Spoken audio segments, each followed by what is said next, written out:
আসসালামু আলাইকুম ভিউয়ার্স, আশা করি আপনারা সবাই ভালো আছেন। প্রতিদিনের মতো আপনাদের জন্য উত্তরপ্রদেশের একটি সমীক্ষা নিয়ে এসেছি। তাই ভিডিওটি দেখার আগে আমার চ্যানেলটাকে লাইক, শেয়ার এবং সাবস্ক্রাইব করে আপনাদের ভাইকে এগিয়ে দিন। কি বললে? সাবস্ক্রাইব। চলুন ভিডিও দেখে নেই। अनुभव लिया हुआ है। कहावत है कि जो बीज बोता है वो ही उसका फल पाता है। ठीक है, यही कहा जाता है, हर चीज में यही कहा जाता है। जो किसान बीज बो रहा है उसको वो फल मिल पा रहा है या नहीं? तमाम मुद्दे हैं। इन तमाम मुद्दों के बीच एक छोटे से बच्चे की कुछ बातें सुनाना चाहेंगे, क्योंकि जो महत्वपूर्ण हो जाता है, बच्चे बहुत जागरूक कम रहते हैं और जो 11 साल का बच्चा और इतनी सारी चीजें जानता हो तो वो तो बहुत होता है। सबसे पहले राज अपना पूरा इंट्रोडक्शन दो, क्या कहोगे बताओ। अपने गांव का नाम बताओ, अपना नाम बताओ, या कौन सी क्लास में पढ़ते हो बताओ। मेरे गांव का नाम है खुर्दैया। हाँ। और मेरा जिला लगता है कन्नौज। हाँ। और मैं 6 क्लास में पढ़ता हूँ। मेरे स्कूल का नाम है CDLS शिक्षा निकेतन बैरिन कन्नौज। लीजिए, सारा कुछ बता दिया है, पूरी डिटेल बता दी है। पहुंचना हो तो बच्चे तक पहुंच जाए। अच्छा, ये बताओ राजा, आपने बताया था कि कुछ लोगों को आप जानते हैं, जैसे जो बड़े बड़े चेहरे हैं, जैसे जानते हो ना राजनीति क्या होती है, जानते हो ना, तो उनमें से किस किस का आपको नाम याद है जो आपको अच्छे लगते हो नेता? जिन लोगों का नाम याद हो नाम बताओ। श्री दामोदर दास मोदी जी। चलिए, दामोदर दास मोदी जी, देखिए पूरा नाम बता दिया है। अच्छा, और कौन है दूसरे नंबर पर, कौन आता और है? दूसरे नंबर पे योगी जी। हाँ, योगी जी। और तीसरे नंबर पे अखिलेश यादव। तो बस ये तीन ही याद है। हाँ। और कोई याद नहीं है आपको? नो। चलिए, अहम तो इनको याद है, बात खत्म। इतनी जानकारी ये रखते हैं जितनी चाहिए। तो इन तीनों में से कौन पसंद है आपको, बताओ। मेरे को है मोदी जी। अच्छा, मोदी जी पसंद है। चलिए, उन्होंने घोषित कर दिया है, उन्हें मोदी जी पसंद है और योगी जी अखिलेश जी साइड हो चुके हैं। चलिए, और लोगों से शुरुआत कर लेते हैं। और ये प्यारा सा बच्चा था, हम चाहेंगे बच्चों के लिए, बच्चों की शिक्षा के लिए ज़्यादा से ज़्यादा काम हो, क्योंकि ऐसे टैलेंटेड बच्चे होने चाहिए और हमारे देश का नाम रोशन करते हैं। जैसे अभी एक और हैं जिन्होंने ये एग्जाम्पल सेट किया है, नीरज चोपड़ा, जिनके सामने बहुत सारी तमाम जो है समस्याएं भी आई हैं, पर उन समस्याओं से निकलते हुए उन्होंने देश का नाम रोशन किया है। तो बच्चों से जो है शुरुआत होती है अच्छे भविष्य की और इस देश के नाम को रोशन होने की। सबसे पहले आपसे शुरुआत करती हूँ, क्या चाहते हैं आप सभी ग्रामवासी? आपके गांव में पिछले 4.5 साल से कितना विकास हुआ है? ये 2022 को किस तरीके से देखते हैं चुनाव को, बताइए। अबे 4.5 साल में गांव में कोई प्रोग्राम वो नहीं हो प्रोग्राम। हाँ, मतलब 4.5 साल में सरकार कुछ कर पाई या यहाँ पर विधायक यहाँ पर विधायक और का प्रधान ने कोई काम ही नहीं करवाओ है। अच्छा, जी। ना प्रधान कर पाए ना विधायक। हाँ। आप लोगों की समस्याएं क्या क्या है, डिटेल में बताइए। मेरे गांव में इतनी गंदगी है कि पानी की निकासी की कोई व्यवस्था नहीं है। हाँ।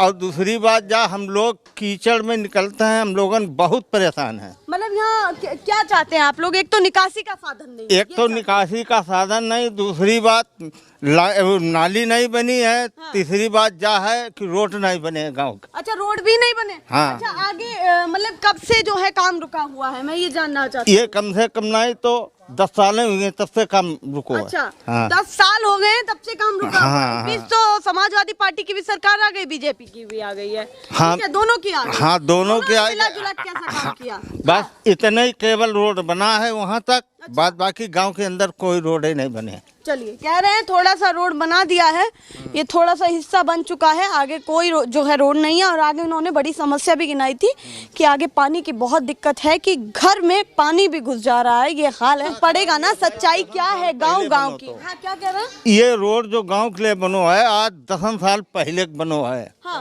वो सब उखड़ को है। उसके बाद कोई काम कोई की बात मरम्मत तक नहीं आज तक भाई है। सड़क छोड़िए, मरम्मत भी नहीं हो पाई। मरम्मत तक नहीं हो पाई। आप खुद निकल गए हैं, देखो ये गड्ढन में कितने खांजे गड्ढा है। हाँ, चलिए। और बहुत सारे युवा पीछे खड़े थे, वो जाकर के वहाँ खड़े हो गए, जैसे उन्हें सुनना है आराम से। तो बात तो हमें इनसे भी करनी है। आप बताइए, आप क्या सोचते हैं? वैसे आपने कहा मैडम जी देखते हैं, तो अब आप बताइए, इतने सारे युवाओं को सुनते होंगे, बहुत सारी चीज़ें देखते होंगे, सब कुछ देखने के बाद, सभी की बातें सुनने के बाद, सभी पार्टियां अपना अपना दावा करती हैं, आप क्या सोचते हैं आपके लिए होना क्या चाहिए था? मैम, नौजवान के लिए पढ़े लिखे हैं, हाँ। मेन नौकरी रोजगार, वो भी तो फिलहाल में 4 साल 5 साल हो गए, हमें अपने फार्म वार्म डाला है, लेकिन अभी कंप्लीट कुछ भी नहीं हुआ। अच्छा, कुछ नहीं काम कुछ हो नहीं। पा रहा है। अभी संडे को पेड़ मैं का बात करूं तो डिटेल से थोड़ा सा बताइए कि कमी कैसे छूटी, क्योंकि देखिए 4.5 साल कम नहीं होते और पिछली सरकारों के भी हिसाब लेने पड़ेंगे, क्योंकि तमाम सरकारें जो अभी भी दावा कर रही हैं सत्ता में आने का या जो है सत्ता में वो भी, तो दोनों पार्टियों को क्या समझाना चाहते हैं कि युवा इस देश की कितनी अहम कड़ी है या इस राज्य की जिस पर काम होना चाहिए? सबसे मेन कड़ी है, युवा ही सबसे मेन कड़ी है। अगर देश की रीढ़ है, हड्डी है, ये अगर यही टूट जाएगी तो देश तो अपने आप गिर जाएगा। सबसे मेन है रोजगार। हमें मतलब कोई राजनीतिक पार्टी का मतलब नहीं है, रोजगार होगा बस, सबसे मेन रोजगार है। प्रतिशत आप नंबर जो है देंगे सरकार को, कितने % देने वाले हैं कि रोजगार पे काम किया हो? इस सरकार को तो मैम मेरी तरफ से कुछ नहीं, जीरो, बिल्कुल जीरो, बिल्कुल कुछ भी नहीं। वो कह रहे हैं राजनीति से हमें कोई मतलब नहीं है, कौन पार्टी आ रही है कौन जा रही है, हमें उससे मतलब है, हमें क्या मिल पा रहा है? रोजगार। रोजगार में ये बता रहे हैं, क्या कह रहे थे बिल्कुल जीरो मैम, कुछ भी नहीं किया है इस सरकार ने, कुछ भी नहीं। चलिए, और विधानसभा में विधायक आते हैं, गाँव में नहीं आते हैं विकास देखने के लिए? गाँव का तो पता ही होगा। हाँ, लेकिन अभी तक कोई नेता नहीं। अगर आता तो रोड देखता ही है, वो चलता रोड देखता, बनता कुछ होता कोई भी नहीं। कोशिश करिए ना, गाड़ी घुमा करके इधर ले आइए, कहिए भैया चलिए थोड़ा सा निकल करके। हमारा वो है इतना, आएंगे यहाँ वोट मांगने, आएंगे वोट मांगने आएंगे खूब अच्छे से। फिर क्या करेंगे ये बताइए? वोट तो दिखाएंगे, हाथ जोड़ेंगे, पैदल घुमाएंगे, पानी हम भी निकलवाएंगे जहाँ हम लोग निकलते हैं। आप पीछे से जो है उनको सहयोग दे रहे थे, तो बताइए जरा आपकी क्या क्या परेशानी है? जो वो परेशानी सर यही है सबकी। हाँ, परेशानी सब यही है, जो सब लोग बोल रहे हैं वो भी हम भी बोल रहे हैं, परेशानी यही है हमारे लोगों किसानों के लिए। बताइए कि आप किसानी करते हैं, क्या करते हैं? हाँ, किसानी करते हैं। किसानी करते हैं, किसानों के लिए क्या क्या मुद्दे होने चाहिए थे? तो वही बिजली का बिल, पानी, ये सब चीज़ों महंगाई साहब। अब जिन तर मोटरसाइकिल है हमने खड़ी कर दी, अब बस साइकिल चलाने लगे। अब वो बाइक छोड़ करके साइकिल चला रहे हैं। और क्या, साइकिल तो चलाने लगे साहब किराए पर, और क्या। बात बता रहे आपको कि आप मोटरसाइकिल वाले साइकिल चलाने लगे, और ये जो उनके कड़ुए तेल खान वाले भाई बेचारे 1 किलो ले ले तो का पहले चलाओ तो 8 दिन, अब चलाओ तो 15 दिन। अच्छा। और का 200 रुपए में साहब गरीब आदमी लेके बताओ क्या खाए पाएगा? ये बच्चे थोड़े से साइड हट जाएं। हाँ, तो जैसे आपने महंगाई बताई कि महंगाई तो एक वाकई कमर तोड़ वाली सिचुएशन आ चुकी है कि आपके लिए बहुत इम्पोर्टेंट है, महत्वपूर्ण है। इसके अलावा किसानों की फसलों के दाम कितने मिल पा रहे हैं? किसानों के हित में जो 2000 रुपए की सम्मान निधि दी गई है, साल में 3 किस्त दी गई है, उनको किस तरीके से देख रहे हैं वो भी बताइए। अब देख ना लो साहब। वो 100 रुपए पैकेट बिक रहा आलू है। अब बताओ 100 रुपए पैकेट में किसान खेती का दे या खाद का दे या पानी का दे, 100 रुपए में क्या निपटता है? बस बोलिए साहब। मतलब लागत ज्यादा, लागत ज्यादा और पैसे कम, तो उसमें क्या निपटेगा बोलो? तो सरकार कहती है कि हमने जो है जो तय दाम दिए गए हैं उससे नीचे नहीं दिया जाएगा, तो आप लोग आगे शिकायत क्यों नहीं करते? आप लोग कहते हैं कि भैया ऐसा ऐसा, फिर तो कह देंगे भैया बहाना बना रहे हैं। साहब शिकायत सुनने वाला है ये कौन? क्या कह रहे हैं? कई बार पेपर निकल चुका है क्या निकल आलू के संबंध में। आलू मद्दा है, लागत ज्यादा है, लेकिन कोई कार्रवाई उस पर नहीं हुई। कोई साहब ने कुछ कार्रवाई है? यहाँ पर सबसे ज्यादा खेती तो आलू की होती है। हाँ, सबसे ज्यादा आलू होती है। उसका हाल क्या है इस समय? आलू की खेती का हाल क्या है? आलू तो बहुत, क्या कह रहे हैं? 100 रुपए पैकेट बिक रहा है आलू, अच्छा। और उसके 130 रुपए धराई है कोल्ड की।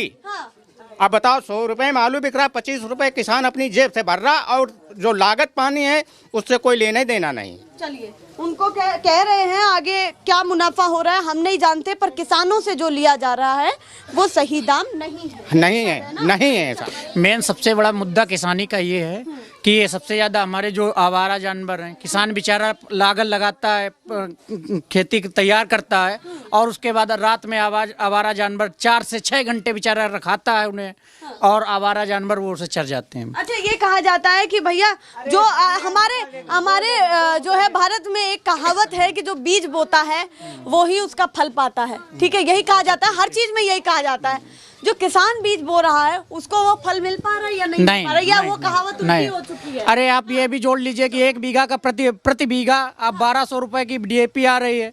किसान बेचारा 1 कुंटल गेहूं तैयार कर पाता है, 1600 का गेहूं बिकता है, 10 दिन गाड़ी चला लेता है, वो बराबर हो जाता है। उसके बाद कर्ज लेता है, और व्यापारियों की बहुत दशा है कि बेचारे अपने घर से ही भर रहे हैं। बहुत सारे लोग तो ये कहते हैं ना, आप कह रहे गाड़ी चला लेते हैं वो सब निपट जाता है उतने में, आप डीजल की बात कर रहे हैं ना। चलिए डीजल की आप बात कर रहे हैं, वो कह रहे हैं महंगाई तो कुछ है ही नहीं डीजल पेट्रोल में। कल भी मैंने सुना एक व्यक्ति, नहीं आप लोगों के लिए वो महंगाई कितनी इंपॉर्टेंट रखती है जो किसान है, बताइए। मैम, जो जमीन पकड़े हुए है हाँ। वो महंगाई समझ रहा है, जो नंबर 2 का पैसा ला रहा है वो महंगाई नहीं समझ रहा। कह रहे हैं जो जमीन पकड़े हुए हैं वही जानता है। अरे जो किसान चकाचक है, सड़कों पर चलता है उसे कोई मतलब नहीं वो है। किसान है, वो समझ रहा है कि महंगाई है। हाँ चलिए, वो कह रहे हैं किसान है तो किसान समझ रहा है कि क्या महंगाई है। महंगाई का असली मतलब किसानों को पता है कि डीजल क्या होता है और कितनी उसकी खपत होती है जब खेत में निकलता है। बीघा भी पता होगा, बीघा के हिसाब से हिसाब लगा लीजिए कि कितना जो है डीजल की खपत होती होगी। हाँ कुछ कह रहे थे, बताइए। जरा जो तालाब नाली बंद, क्या जो वहाँ पर तकलीफ है ये बताइए। तकलीफ ये है कि पानी की निकासी नहीं है, हाँ। पानी की निकासी नहीं, पानी निकासी न होने की वजह से तालाब का पानी घर में घुसा हुआ है। हाँ। अच्छा, कोई निकासी का साधन नहीं है और वो पानी पूरा घर में बह जी चुका है। चलिए आपको हम दिखाते हैं। यहाँ मैं यही तो कहना चाह रही हूँ, विधायक की जिम्मेदारी तय क्यों नहीं करते हैं आप लोग कि विधायक से बातचीत करें, शिकायत करें, सब कुछ हो सकता है अगर शिकायत अरे करें। कुछ नहीं, कोई नहीं कुछ करता है। तक ट्राई किया आपने भाई, विधायक से बातचीत करने के लिए? विधायक नहीं है लेकिन उनको जहाँ प्रधान को बताना चाहिए, सचिव है उनको बताना चाहिए, सचिव आते ही नहीं है। कि जल्दी से तस्वीर ये दिखाएं क्योंकि समय की भी हमारे पास कमी है। हम जानने के लिए पर क्या हाल है वो यही ये गांव की बीच की रास्ता है, ये पूरा आधा गांव बंद रहता है। बीच का रास्ता है। हाँ, ये आधा बंद है पूरा। अच्छा, ये मेन रोड ये मेन रोड है, गांव की निकासी मेन रोड है। चकाचक मेन रोड है ये, तो देखिए जरा, ये चकाचक मेन रोड है, कितना बढ़िया मेन रोड है भैया। इस मेन रोड से, चकाचक मेन रोड से गुजर रहे हैं भैया, आ जाइए आगे थोड़ा सा। हाँ कह रहे हैं आगे कहाँ आ पाए, बिल्कुल इतना स्मूथ बना हुआ है कि पैर फिसल सकता है, इतना स्मूथ बना हुआ है ये सड़क, बहुत बढ़िया। सुनते रहिए, पूरे यूपी की बातें सुनते रहिए, यही सब चलता रहेगा। 2022 सर्वे में क्या कुछ निकल के आता है आपको दिखाते रहेंगे और ऐसे